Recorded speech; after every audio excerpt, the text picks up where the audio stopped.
The journey continues high above the clouds, where the towering Trogan Sun Mountains reveal a world unlike any the team has encountered before. As precious water begins to run out and the relentless wilderness tests every step, survival becomes their greatest challenge. But the jungle still holds darker secrets. Deep within an eerie forest where even the compass refuses to point north, the expedition will come face to face with one of nature's most terrifying forces. In these mountains, courage alone is not enough. Only experience, trust, and determination can keep them alive. When I woke, the forest was still wrapped in darkness. I'd been hearing birds singing for quite a while. Why was it still so dark? Taking my rifle, I lifted the edge of the poncho shelter and stepped outside. The entire valley lay buried beneath a blanket of gray, cloud. I reached out instinctively. Tiny droplets of moisture settled across my palm. We waited until the clouds thinned enough for us to see the trail before breaking camp. Our day began by crossing a vast hillside covered with towering Kagan grass. The grass was soaked with dew. We had to push it aside with both hands just to force a path through. Often, our feet sank into thick layers of dead grass that had been rotting beneath the living growth for years, releasing the damp, earthy smell of decay. By the time the sun finally climbed above the clouds, we had reached the crest of the hill. The sight before us was breathtaking.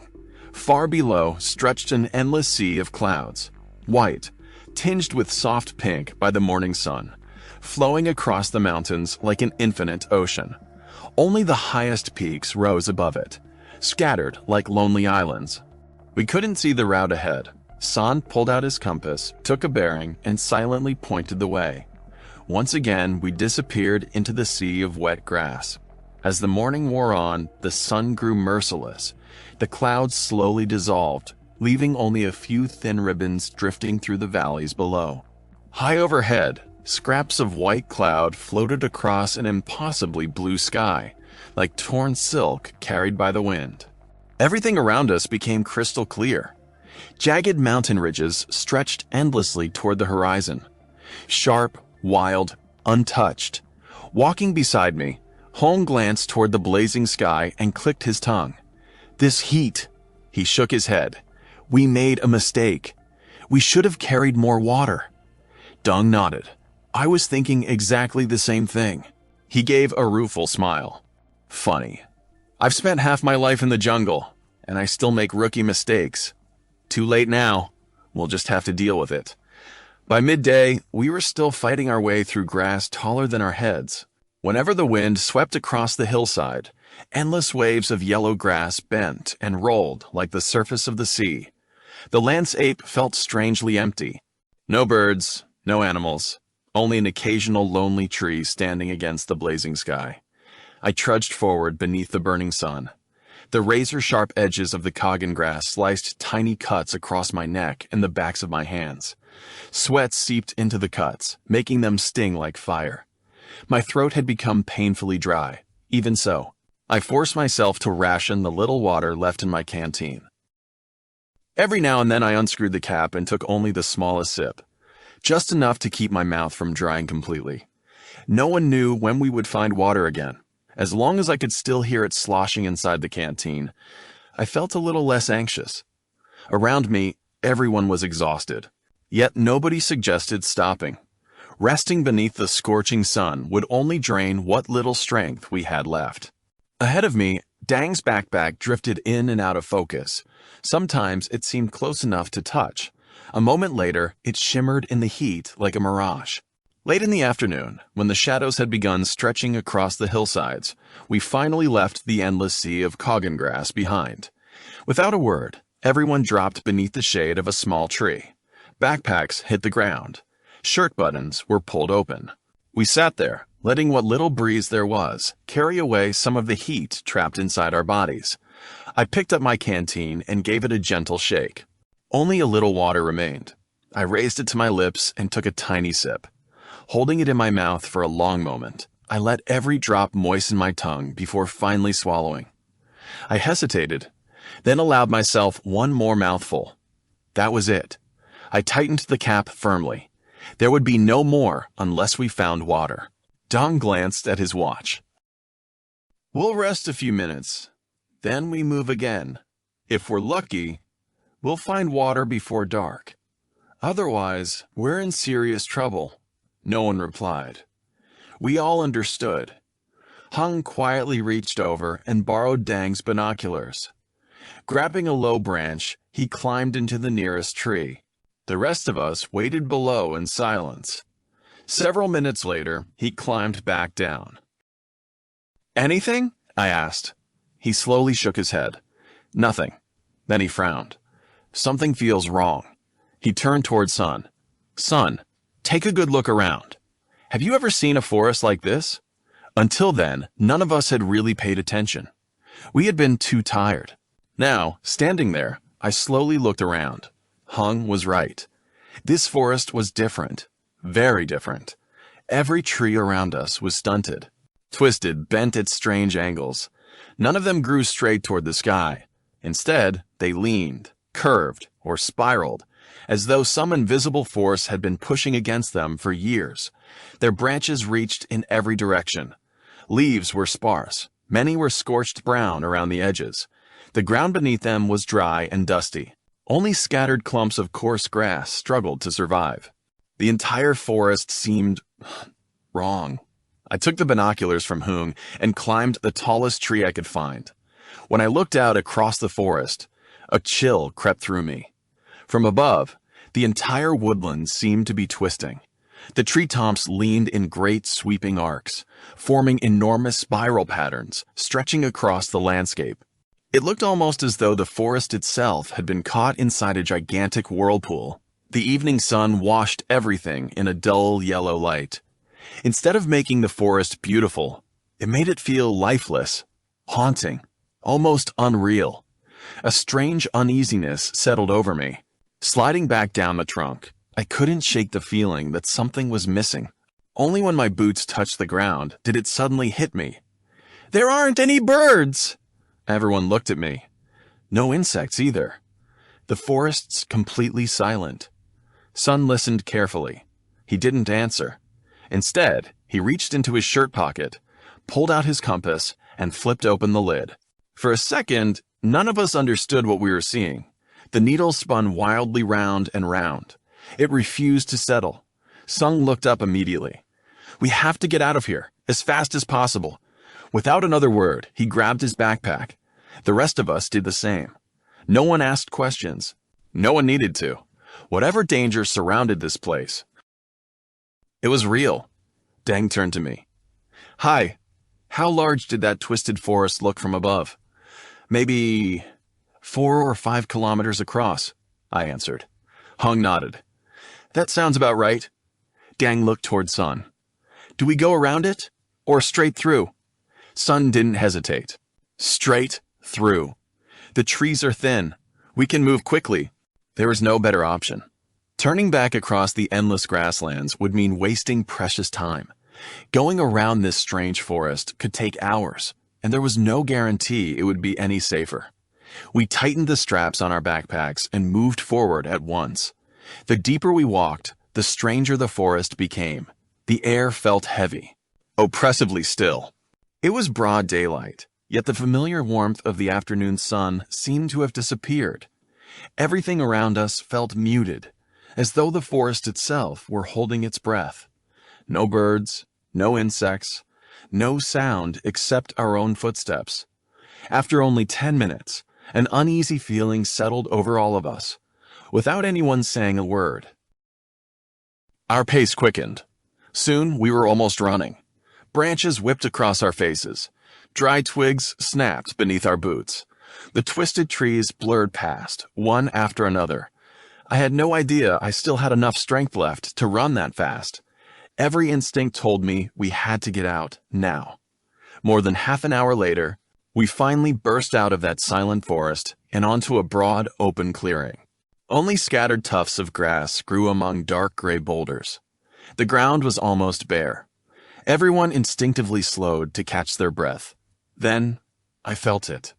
A breeze. At first, it was nothing more than a gentle puff against the back of my neck. I hardly noticed it, but within seconds, the wind grew stronger. Dry leaves skittered across the ground.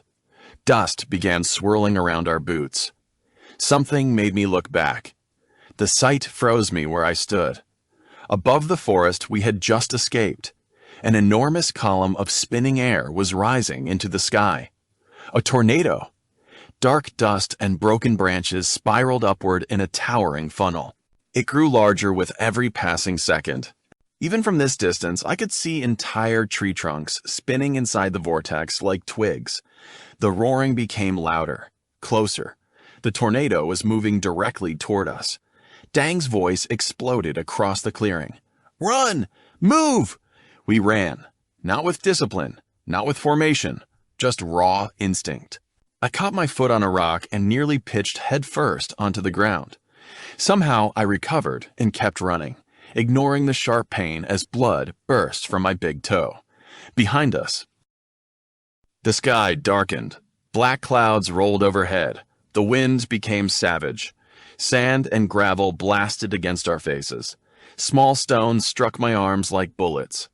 Fortunately, the clearing was only about 100 meters wide. We threw ourselves into the shelter of another forest. Still, we kept running. Above us, the wind screamed through the canopy. Branches cracked. Leaves tore loose and filled the air like a storm of green rain. When we reached a dry creek bed, Dalvanong suddenly stopped. "Follow the creek! Stay in the channel!" We plunged into the shallow gully and kept moving. Only after another 10 minutes did the wind begin to weaken. The deafening roar drifted farther away. The tornado had turned. Chasing another path through the mountains, we finally stopped. Nobody spoke. Every one of us was coated head to toe in black dust. Only our eyes remained clean. I uncapped my canteen and emptied the last few drops onto my tongue. Dang looked back toward the distant forest. We were lucky. If that thing had caught us while we were still inside... He didn't finish the sentence. He didn't have to. Sun nodded quietly. I've seen tornadoes before, but never one like that. We were only on the outer edge, and the wind was already strong enough to push us off our feet. If we'd been any closer, I don't think we could have escaped. For a long moment, none of us said another word. We simply stood there, watching the distant sky, grateful to still be alive. We climbed out of the dry creek bed and began searching for a place to spend the night. The sun was sinking behind the mountains. Only the last streaks of light remained on the treetops. Birds, startled by the storm, had finally begun calling again as they hurried back to their nests. Following the dry stream downhill, we searched desperately for water. There was none. The creek had dried up long ago. The last traces of moisture had either seeped deep into the earth or vanished beneath the relentless heat of the sun. Darkness was falling. At last, Dang made the decision. We'll stop here. Everyone dropped their packs without complaint. There was no strength left to argue. We quickly pitched the shelter and gathered firewood. By the time the flames were dancing, night had completely settled over the mountains. I leaned back against the trunk of a tree and stretched out my aching legs. Every muscle in my body felt drained. My stomach growled with hunger. Yet I had no appetite, only thirst all day long. I had drunk barely a liter of water, far less than my body had lost beneath the blazing sun. Sweat had dried into a layer of salt across my skin. Dust clung to it, leaving my clothes stiff and my body coated in grime. I couldn't stop thinking about the mountain stream we'd left behind only yesterday. The crystal clear water, the cool current, the feeling of diving beneath its surface. What I wouldn't have given now for just one long drink. A sharp, throbbing pain in my left foot pulled me back to reality. I looked down. My big toe was a mess. The nail had been half torn away when I stumbled during our escape. Dried blood and black dust covered the wound. I reached into my pack for a field dressing. Sun noticed. "Hi! What happened? I stubbed my toe. It'll be fine." Before I could unwrap the bandage, Hong walked over and gently lifted my foot toward the firelight. "The nail's torn. If we're not careful, it could get infected." He glanced into the darkness. "Wait here." Without another word, he picked up his flashlight and disappeared into the forest. Several minutes later, he returned carrying a handful of fresh leaves. "Give me your foot." I obeyed. He carefully wiped the dirt from the wound with one leaf.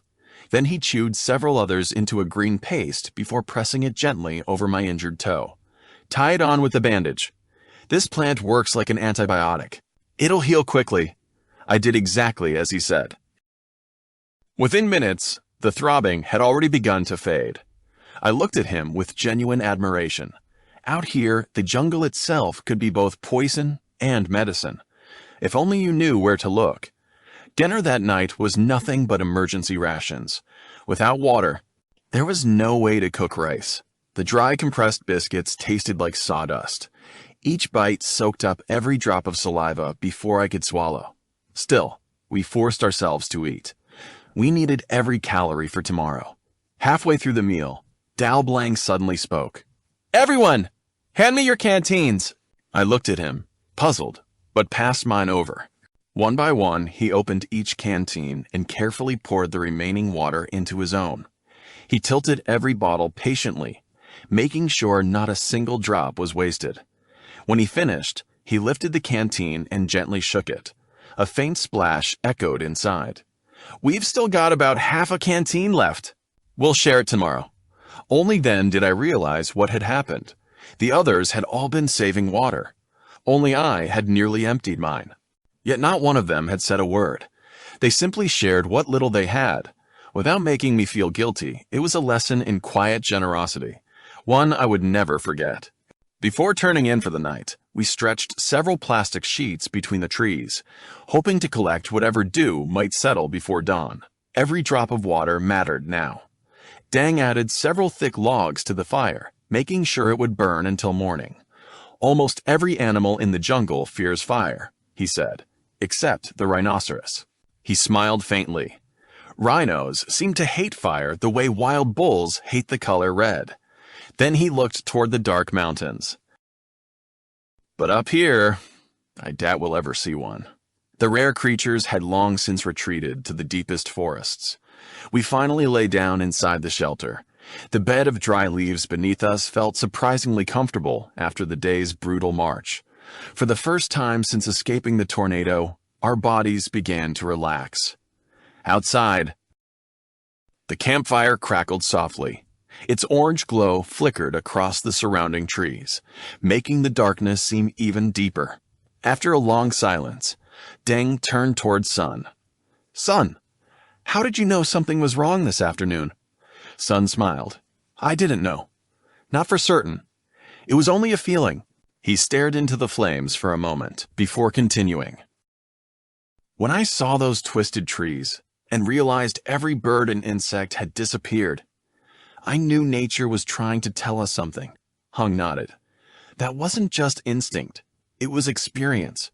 He poked at the fire with a stick. "Our brains collect thousands of little details over the years.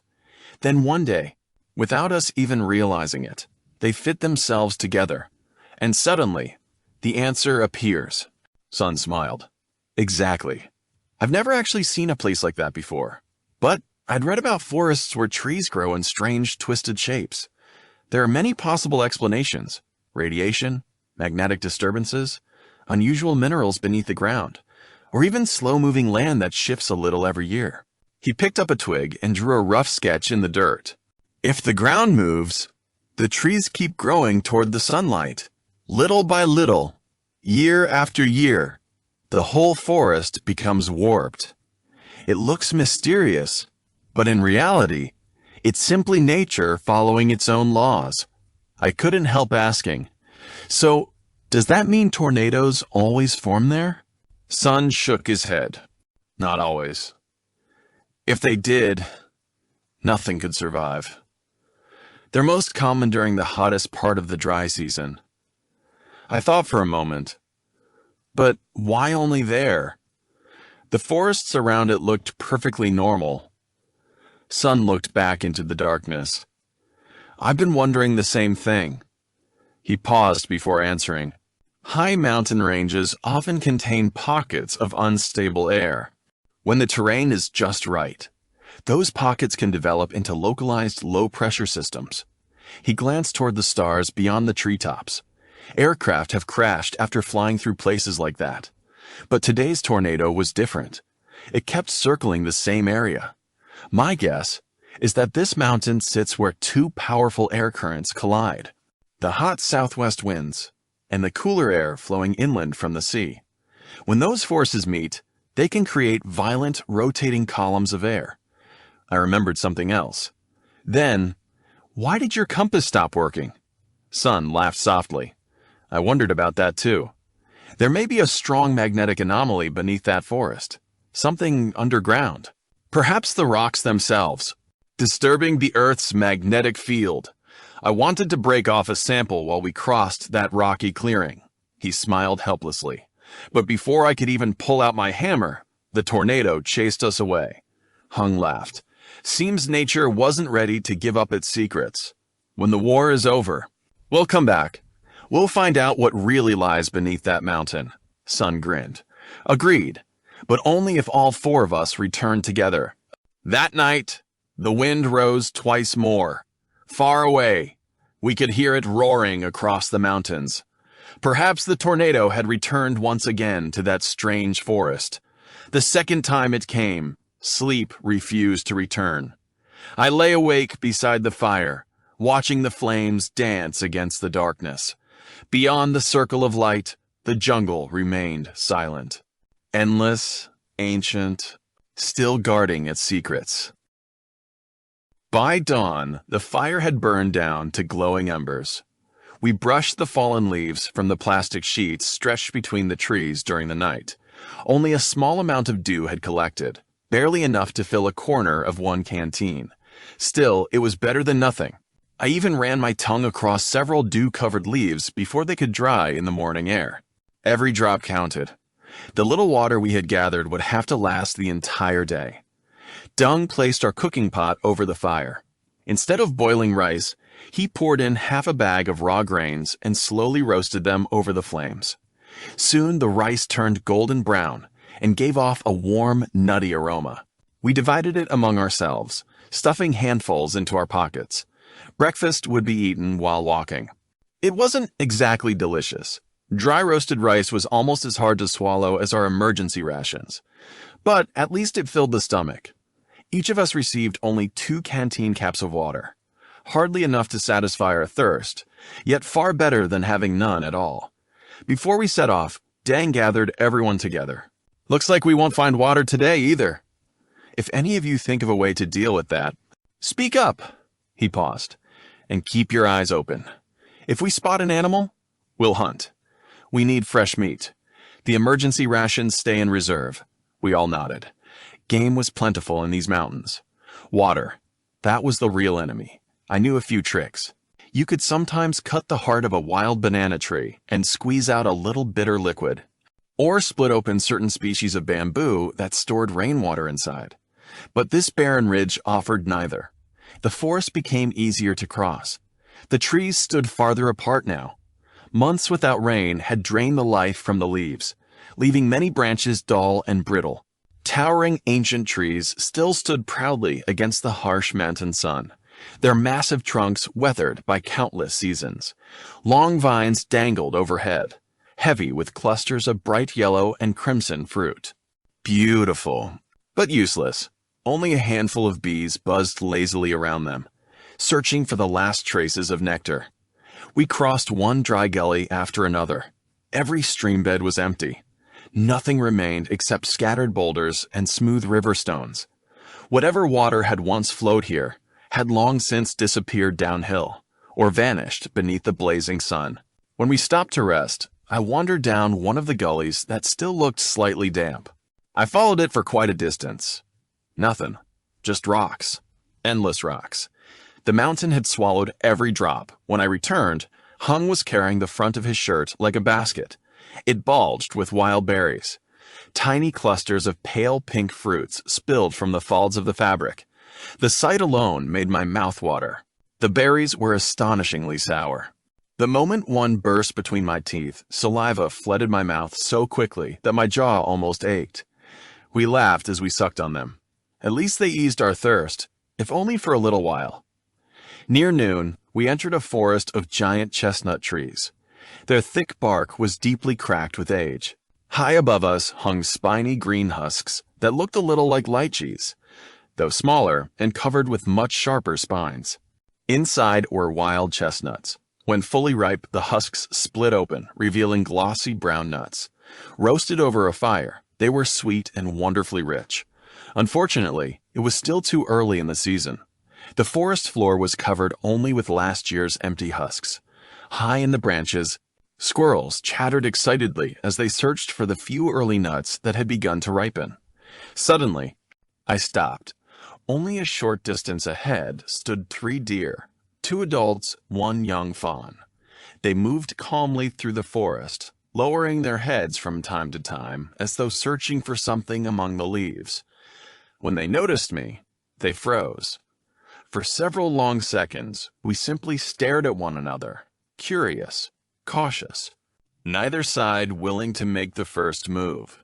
Then, the little family quietly turned and disappeared among the trees. Dang came up behind me. "Why didn't you shoot?" I lowered my rifle. "They're beautiful," I smiled. "I just couldn't. A whole family. It didn't feel right." Dang chuckled softly. "You're right. Even if we brought one down, we couldn't finish all that meat. There'll be other chances."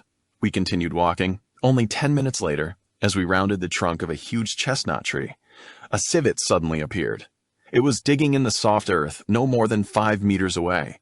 The instant it heard us, it spun around and shot toward the nearest tree. I barely had time to reach for my rifle, but Dang was faster. In one smooth motion, he drew the combat knife from his belt, dropped into a low stance, and threw. The blade flashed through the air. Thunk. It struck perfectly. The knife pinned the animal to the trunk before it had climbed more than a few feet. I couldn't help shouting in amazement as I ran forward to retrieve both the knife and the animal. Sun let out a low whistle. "I've got to hand it to you. So, the legends about special forces really are true." Hung only smiled. "You've seen nothing yet. Travel with Dung a little longer, and you'll discover he still has plenty of surprises left." I looked at the civet hanging heavily in my hands and couldn't help thinking to myself, one day, I'm going to ask Dang to teach me how to throw a knife. That was better than any circus trick. Standing beside these men, I realized just how much I still had to learn. The farther we traveled, the more I discovered, and the more I discovered, the smaller I felt. At noon, we roasted the civet over an open fire and finished the meal with handfuls of wild berries. Dang carefully divided the little dew water we had collected that morning. Each of us received only a few mouthfuls. I cradled my cup with both hands, taking tiny sips as solemnly as an old man savoring a glass of fine wine. When lunch was over, we buried the fire completely. In weather this dry, a single spark could set the entire mountain ablaze. Beyond the chestnut forest, the trail climbed onto another barren ridge, covered with low shrubs and tall reeds. The afternoon sun beat mercilessly upon us. The dry reed leaves were razor sharp. Every step sliced at any patch of exposed skin. At first, we noticed nothing. Only when sweat seeped into the cuts did they begin to burn. My throat had become bitter. My saliva felt thick like glue. The shimmering sunlight danced before my eyes like waves of fire. I reached into my pocket for another wild berry. The instant I bit into it, a sharp pain shot through both sides of my jaw. The fruit was so sour that it almost made me cry out. Trying not to think about my thirst, I staggered forward across the brittle reeds, struggling to keep up with the others. It was well into the afternoon before we finally reached the foot of the mountain. We collapsed beneath the shade of a clump of reeds. The white plumes swayed gently in the wind, as if mocking us. There would be no water here. After only a few minutes of rest, Hume picked up his rifle and machete and disappeared into the trees. Not long afterward, his voice echoed across the hillside. "Over here! Hurry! I found water!" Instantly, we sprang to our feet, even carrying Hung's backpack. We almost ran toward the sound. Climbing a short slope, we found him standing beside a large tree. Long vines hung from its branches. I looked around in confusion. "Where's the water?" Hung smiled. "Right here." He raised his machete. With a few quick swings, he chopped through several thick vines. Then he handed each of us a freshly cut section. "Go ahead!" Fresh mountain water. I stared at the rough vine in disbelief. When I lifted it to my mouth, cool droplets slowly seeped from the cut end onto my tongue. The flow wasn't strong, but the water was astonishingly sweet. Little by little, the terrible thirst began to ease. I couldn't stop wondering how deep those roots must reach beneath the mountain to draw water all the way up into the leaves far above. Refreshed, we crossed another barren slope. Night was already falling when we finally reached a forest whose leaves were dark green once again. By the time the shelter had been raised and the campfire was burning, darkness had settled completely beneath the trees. A few stars flickered between the branches overhead. We sat quietly around the fire. Everyone looked exhausted. Without enough water, strength faded quickly. The moisture from the vines had eased our thirst, but it could never replace what our bodies truly needed. Even so, I forced myself to finish half a packet of emergency rations. Without food, tomorrow's march would be impossible. Dung reached into his backpack and produced a small bottle of vitamin C tablets. I had no idea he'd been carrying them all this time. He counted out 10 tablets for each of us. I let them dissolve slowly on my tongue. Their gentle sourness spread through my mouth, and somehow I felt more awake by now. The forest was wrapped in complete darkness.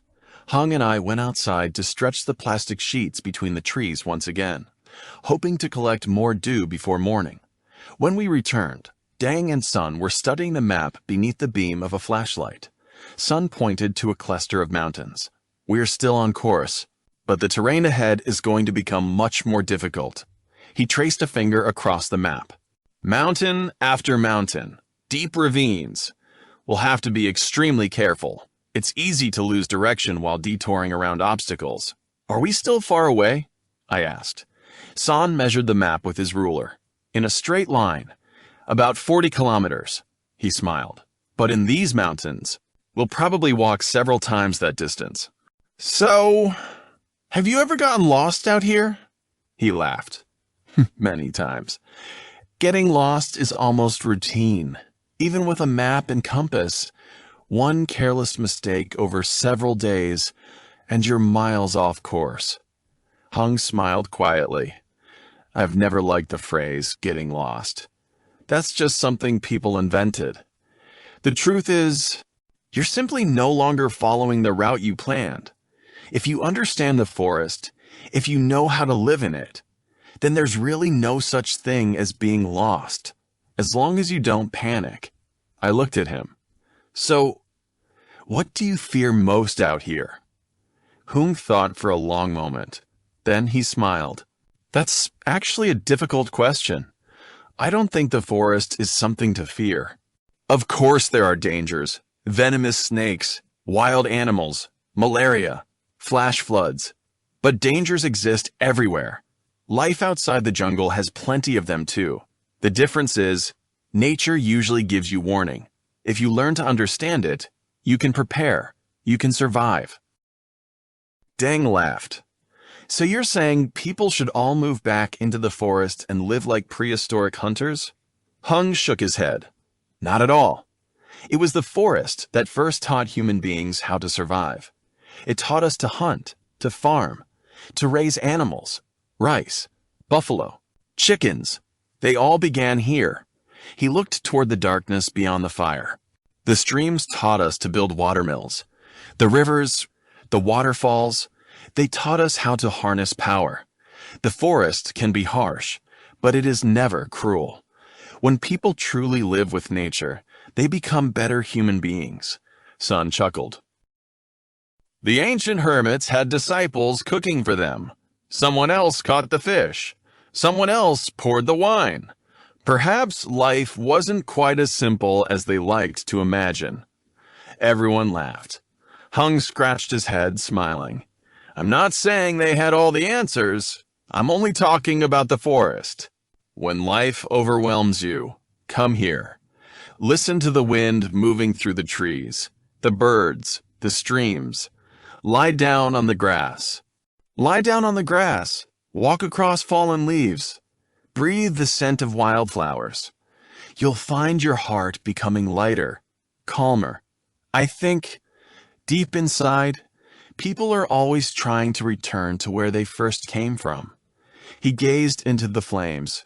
When you stand before the immensity of the forest, its beauty, its endless mysteries, all the petty ambitions, the endless competition, the selfishness we carry through everyday life suddenly seem meaningless.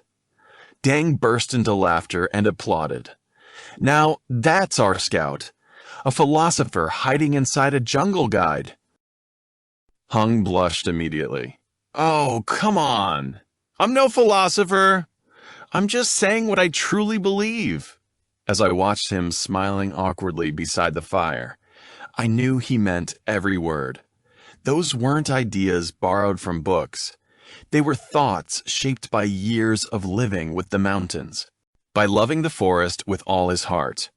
And perhaps only someone who truly belonged to the wilderness could ever understand it that deeply. After days of hardship, the expedition had learned another lesson from the Trojan Sun wilderness. Survival was not only about strength or endurance. It was about understanding nature, trusting one another, and never losing hope, even when every step seemed impossible.